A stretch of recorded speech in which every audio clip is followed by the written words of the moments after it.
আসসালামু আলাইকুম সুপ্রিয় শিক্ষার্থী বন্ধুরা, আজকে আমরা বোরের পরমাণু মডেল অনুসারে হাইড্রোজেন পরমাণুর ব্যাসার্ধের যে রাশিমালা অর্থাৎ ব্যাসার্ধ বলতে আর, এই আর এর যে রাশিমালা আছে সেটি নির্ণয় করব। তো এখন এটি নির্ণয় করতে হলে প্রথমে আমাদের পরমাণু মডেল সম্পর্কে জানা থাকতে হবে। তো আমরা জানি বোরের যে পরমাণু মডেল আছে সেই মডেলটি হচ্ছে এরকম যে এখানে একটা নিউক্লিয়াস থাকবে, এটি আমার নিউক্লিয়াস। এই নিউক্লিয়াসের ভিতরে হচ্ছে আমরা জানি প্রোটন এবং নিউট্রন থাকে। প্রোটন হচ্ছে পজিটিভ চার্জ থাকে, নিউট্রন হচ্ছে নিরপেক্ষ চার্জ থাকে। এবং এই যে এখানে নিউক্লিয়াস আছে, এই নিউক্লিয়াসকে কেন্দ্র করে চারপাশে যে কক্ষপথ থাকে, এই কক্ষপথ হচ্ছে ইলেকট্রন কি করে এর চারপাশে ঘোরে। তো এইটা হচ্ছে মূলত আমাদের এই বোর্ডের যে পরমাণু মডেল, সেই মডেলটা হচ্ছে এরকম যে কি করে একটা নিউক্লিয়াসকে কেন্দ্র করে একটা কক্ষপথে ইলেকট্রন সর্বদা এখানে কি করে ঘুরতে থাকে। তো এখন আমরা এই মডেলের সাহায্যে হাইড্রোজেন পরমাণুর যদি ব্যাসার্ধের রাশিমালা নির্ণয় করতে চাই, তো আমরা জানি যে হাইড্রোজেন পরমাণুর যে পারমাণবিক সংখ্যা, সেই পারমাণবিক সংখ্যা হচ্ছে একটি এবং একটি মাত্র কক্ষপথই হচ্ছে হাইড্রোজেনে থাকে। তো আমরা এখানে এটাকে যদি হাইড্রোজেন ধরি এই মডেলে, তাহলে এখানে যে একটা কক্ষপথে ইলেকট্রন এখানে আমরা দিলাম। এখন এই যে এখানে প্রোটন রয়েছে আর এখানে ইলেকট্রন রয়েছে, এই ইলেকট্রন এবং প্রোটনের মধ্যে এটাও একটা চার্জ, এটাও একটা চার্জ, শুধুমাত্র সাইন ভিন্ন, অর্থাৎ এটা নেগেটিভ চার্জ ইলেকট্রন, প্রোটন হচ্ছে পজিটিভ চার্জ যুক্ত। কিন্তু যদি আমরা সাইন বাদ দিই তাহলে এর যে চার্জ সেটিও ই এবং প্রোটনের যে চার্জ সেটিও ই। তাহলে আমরা যদি এটাকে Q1 চার্জ ধরি আর এটাকে যদি Q2 চার্জ ধরি, তো এই Q1 আর Q2 দুইটা চার্জই হচ্ছে আমরা ধরে নেব ই। এবং এই চার্জ দ্বয়ের মধ্যে যে দূরত্ব সেটা হচ্ছে যে আমরা যেহেতু এটি একটি বৃত্তাকার পথ, তো এই বৃত্তাকার পথ হচ্ছে এটাকে আমরা ব্যাসার্ধ ধরে নিব, অর্থাৎ এখান থেকে এই পর্যন্ত এটা হচ্ছে তার ব্যাসার্ধ বা আর। এই যে আর বা ব্যাসার্ধ, এই ব্যাসার্ধের রাশিমালায় আমাদেরকে প্রমাণ করতে হবে। তো এখন এই পজিটিভ আর নেগেটিভ অর্থাৎ এই যে ইলেকট্রন এবং প্রোটনের ভিতরে যে চার্জের যে আকর্ষণ বল, এটাকে আমরা জানি যে একটা নিউক্লিয়াসকে কেন্দ্র করে ইলেকট্রন কক্ষপথে ঘোরে, তাহলে এদের মধ্যে স্থির তড়িৎ একটা আকর্ষণ বল কাজ করে। তো আমরা জানি আকর্ষণ বলের মান হচ্ছে এখানে চার্জ দ্বয় আছে Q1 Q2 এবং তার সাথে হচ্ছে এই যে এদের দূরত্ব, এই দূরত্বের হচ্ছে বর্গ। তো এটা হচ্ছে আমরা এই আকর্ষণ বলের যে সূত্র ছিল সেই সূত্র থেকে এটা আমরা লিখতে পারি যে Q1 Q2 divided by R square বা দূরত্বের বর্গ। তো এর সাথে এখন যদি স্থির তড়িৎ যুক্ত করি, তো স্থির তড়িৎ যুক্ত করলে তার সাথে আমরা জানি 1/4 পাই ইপসিলন নট এটা গুণ হয়। তাহলে আমরা স্থির তড়িৎ যে চার্জের যে আকর্ষণ বল সেটা আমরা পাবো। তো এটাকে আমরা এফ দ্বারা প্রকাশ করি।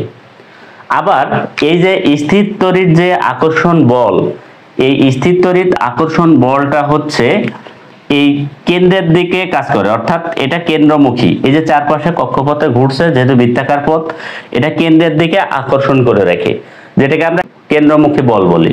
তো আমরা কেন্দ্রমুখী বল আমরা ফিজিক্স 1 এর সময় আমরা পড়েছি যে যদি এই ইলেকট্রনের ভরটা m হয় এবং এই যে ব্যাসার্ধ এটা আর দেওয়া আছে এবং ভি সমদ্রুতিতে যদি ঘোরে, এই যে ঘুরছে এটা যদি ভি সমদ্রুতি হয় বা ভি দ্রুতিতে ঘোরে, তাহলে আমরা লিখতে পারি F equal mv square divided by r. এটা আমরা ফিজিক্স 1 এর ক্ষেত্রে প্রমাণ করে এসেছি যে কেন্দ্রমুখী বল F ইকুয়াল mv স্কয়ার ভাগ আর। তাহলে আমরা এখানে দুইটা বল পেলাম যে যদি নিউক্লিয়াসকে কেন্দ্র করে একটা ইলেকট্রন কি করতে পারে, কক্ষপথে ঘোরে, তাহলে এখানে একটা কেন্দ্রমুখী বল তৈরি হয় কিসের কারণে? এই যে স্থির তড়িৎ যে আকর্ষণ বল, অর্থাৎ ইলেকট্রনটি এখানে চলাচলের কারণে একটা স্থির তড়িৎ যে আকর্ষণ বল কিসের মধ্যে? এই ইলেকট্রন এবং প্রোটনের চার্জের মধ্যে। তো আমরা আকর্ষণ বলের মান আমরা জানি যে Q1 Q2 divided by R square, যেহেতু এখানে দুইটা যে চার্জ হচ্ছে, একটা হচ্ছে Q1 আর একটা হচ্ছে Q2 এবং এদের মধ্যে দূরত্ব হচ্ছে R। তো এখন যখনই আমরা স্থির তড়িৎ আকর্ষণ বল বলবো, তখন স্থির তড়িতের জন্য একটা সমীকরণ এখানে আসবে 1/4πε0। তাহলে এখন আমরা লিখতে পারি যে ধরি m ভরের একটি ইলেকট্রন আর ব্যাসার্ধ বিশিষ্ট একটি বৃত্তাকার পথে v দ্রুতিতে ঘূর্ণায়মান। তো যদি v দ্রুতিতে এখানে এই কক্ষপথে ইলেকট্রনটা ঘুরতে থাকে, তাহলে আমরা একটা স্থির তড়িৎ বা স্থির বিদ্যুৎ যে আকর্ষণ বল পাবো, আকর্ষণ বল এটা পাবো হচ্ছে আমরা F = 1/4πε0 ইন্টু এর সাথে এই যে দুইটা ইলেকট্রন আর প্রোটন আছে, এদের যে চার্জ দেওয়া আছে Q1 এবং Q2 এর গুণ, এবং নিচে হবে এদের মধ্যে যে ব্যাসার্ধ বা দূরত্ব আছে সেইটার বর্গ। তাহলে এটা পেলাম আমরা স্থির তড়িৎ আকর্ষণ বল। এখন এই স্থির তড়িৎ আকর্ষণ বল আবার এই কেন্দ্রমুখী বলের সমান, যেহেতু কেন্দ্রের দিকে আকর্ষণ করে রাখে। তো এখানে আবার আমরা পাচ্ছি কেন্দ্রমুখী বল F = mv² r। তাহলে আমরা শর্ত মতে লিখতে পারি, শর্ত মতে এই কেন্দ্রমুখী বল হচ্ছে স্থির তড়িৎ আকর্ষণ বলের সমান, যে কেন্দ্রমুখী বল সমান সমান স্থির তড়িৎ আকর্ষণ বল। তো কেন্দ্রমুখী বল পেয়েছি আমরা mv² r এবং স্থির তড়িৎ আকর্ষণ বল হচ্ছে 1/4πε0 ইন্টু এই Q1 Q2 r²। তাহলে আমরা লিখতে পারি mv² r সমান সমান 1/4πε0। এখন এখানে Q1 আর Q2 যে চার্জ আছে, আমরা বললাম যে যদি সাইন বাদ দিই, যেমন ইলেকট্রন হচ্ছে নেগেটিভ সাইন, প্রোটন হচ্ছে পজিটিভ সাইন, তো সাইন বাদ দিলে দুইটাই থাকে হচ্ছে ই, অর্থাৎ এটাও আমার ই একটা নেগেটিভ আর একটা ই পজিটিভ চার্জ। তো চার্জের ক্ষেত্রে দুইটাই হচ্ছে একই ই, তো সেক্ষেত্রে আমরা এখানে ই ইন্টু ই অথবা দুইটা ই গুণ করলে ই², অর্থাৎ এটাও হবে আমাদের ই, এটাও হবে ই। তাহলে আমরা ই² লিখতে পারি আর নিচে হবে r²। এখন এইখান থেকে আমরা একটু আর গুণন করব, আর গুণন করে দেখি কাটাকাটি করা যায় কিনা। তো এখানে আর গুণন করলে এই আরটা এই পাশে চলে যায় উপরে, অর্থাৎ আরটা উপরে গুণ হয়ে যায়। তো এই আর উপরে যে গুণ হয়ে কাটাকাটি হয়ে যাবে কি r² এর সাথে, তাহলে এখানে একটা আর থেকে যাবে, আর এখানে যা আছে এগুলো থেকে যাবে। তাহলে আমরা পাচ্ছি mv² সমান সমান 1/4πε0, আর এখানে 1 না দিয়ে এখানে উপরে ই² দিয়ে দিতে পারি আমরা, অর্থাৎ ইটা 1 এর সাথে গুণ আছে ই², এবং নিচেই আরটা এর সাথে গুণ আছে। তো এখন এখান থেকে আমরা যদি এই ভিটা রাখতে চাই, এই এমটার নিচে যে গুণ হয়ে যাবে, তাহলে আমরা এখানে v² সমান সমান পাবো উপরে ই², নিচেই 4πε0, এবং এখানে আর এর সাথে এমটা গুণ হয়ে যাবে, অর্থাৎ এম আর। এখন এখানে v² আছে, স্কোয়ারটা যদি আমরা ওই পাশে নিয়ে যাই আমরা রুট করে দিতে পারি। তবে এই স্কোয়ারটা যদি এ পাশে যায় রুট হয়ে যায়, তাহলে এখানে যে ইর উপরে স্কোয়ার আছে আর এ পাশে ভি সমান সমান আমরা এ পাশে যে স্কোয়ার আছে তাহলে রুটের সাথে চলে যাবে, তাহলে উপরে থাকবে শুধু ই আর নিচে আসবে টোটালটার উপরে রুট 4πε0 এম আর। তো আমরা এটা পেলাম হচ্ছে ভি। n-তম কক্ষপথের ক্ষেত্রে n-তম কক্ষপথে তখন এই যে ভি অর্থাৎ দ্রুতি, এই ভিটা হয়ে যাবে vn কক্ষপথের সংখ্যা, এবং এইখানে যে আর আছে ব্যাসার্ধ, এই আর ব্যাসার্ধ পথেই তো ভি সমদ্রুতিতে ঘোরে, তাহলে এই আর হয়ে যাবে আর এন, যেহেতু n-তম কক্ষপথ। তাহলে আমরা যদি এইখানে আমরা এই মানটি বসিয়ে দিই তাহলে পাই হচ্ছে এখানে ভি ছিল আমার, তাহলে ভি সমান vn লিখব, সমান সমান উপরে ছিল e divided by √4 pi epsilon nought m, r এর জায়গায় হবে আর এন। তো এই পর্যন্ত আসার পরে এখন আমরা একটা জিনিস জানবো, আমরা সবাই জানি যে যখন একটা নিউক্লিয়াসকে কেন্দ্র করে ইলেকট্রন কক্ষপথে ঘুরতে থাকে, তো এই ইলেকট্রনের একটা কৌণিক ভরবেগ থাকে। কৌণিক ভরবেগ বলতে সে যে এই যে বৃত্তাকার পথে ব্যাসার্ধ আর নিয়ে কৌণিক যে তার ভরবেগ, ভর আর বেগ অর্থাৎ এম এবং ভি, এটা তার একটা কৌণিক ভরবেগ থাকবে। সেই কৌণিক ভরবেগের একটা সূত্র আছে। তো এখানে কৌণিক ভরবেগ মূলত হচ্ছে mvr।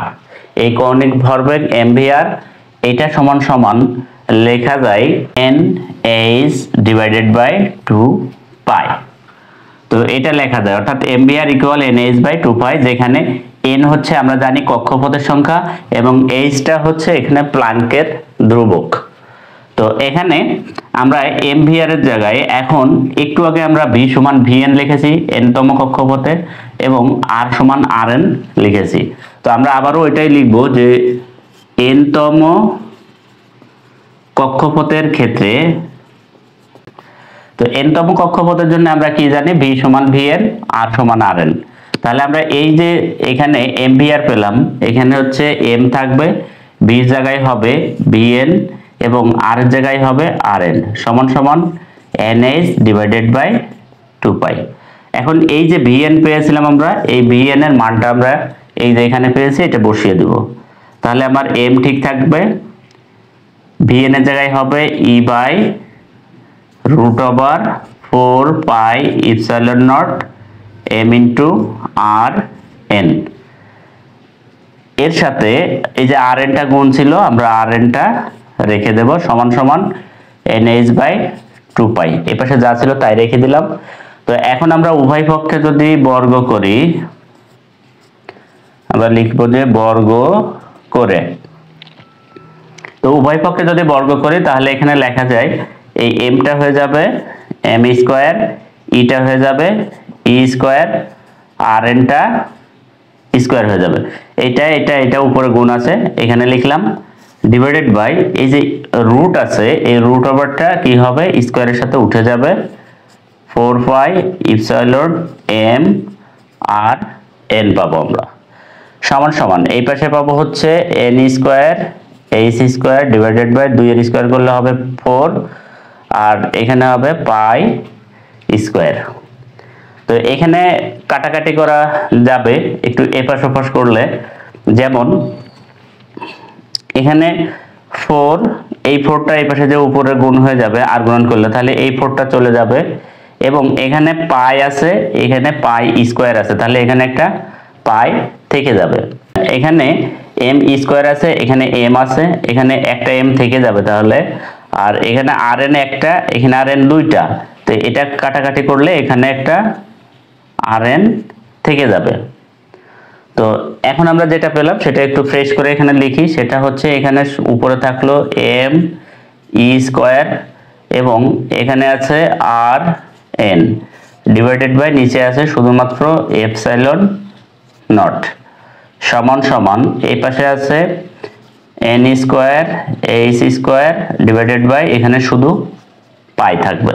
আমরা যে লাইনটি পেলাম এখানে যদি একটু r গুণন করে দিই তাহলে আমরা পাবো হচ্ছে এই পায়ের সাথে এটা হবে পাই m e square into r N সমান সমান এখানে ইপসাইলনটা এর সাথে চলে যাবে n square h square epsilon not.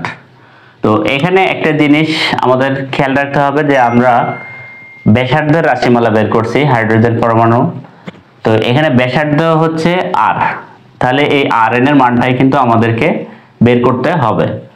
তো এখানে আর এনটা যদি আমাদের শুধু থাকে সমান সমান এপাশে N square H square epsilon not থাকবে ডিভাইডেড বাই এই যে পাই এবং এম স্কোয়ার, এটা এপাশে চলে আসবে পাই এম স্কোয়ার। তো এটি হচ্ছে মূলত আমাদের ব্যাসার্ধের রাশিমালা হবে। কিন্তু আমাদেরকে আমরা এখানে লিখতে পারি যে এটা হচ্ছে ব্যাসার্ধের রাশিমালা, কিন্তু আমাদেরকে হাইড্রোজেন পরমাণুর ব্যাসার্ধের রাশিমালা বের করতে বলছে। তো হাইড্রোজেন পরমাণুর ক্ষেত্রে আমরা জানি কক্ষপথ কয়টা, একটা, কিন্তু এখানে আর এন ব্যাসার্ধের এখানে এন আছে, মানে এটা হচ্ছে আমাদের কক্ষপথ।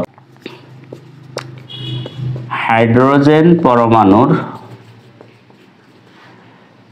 একটি কক্ষপথ, তাই এখানে এন এর জায়গা হবে 1 যেখানে আছে, তাহলে আর 1 বা প্রথম কক্ষপথ ধরে নিতে পারি বা একটা কক্ষপথ, তাহলে R1 সমান সমান আমরা এখানে n স্কোয়ার, তো n মানে কি 1, তাহলে 1 এর square h square epsilon naught divided by pi m e square.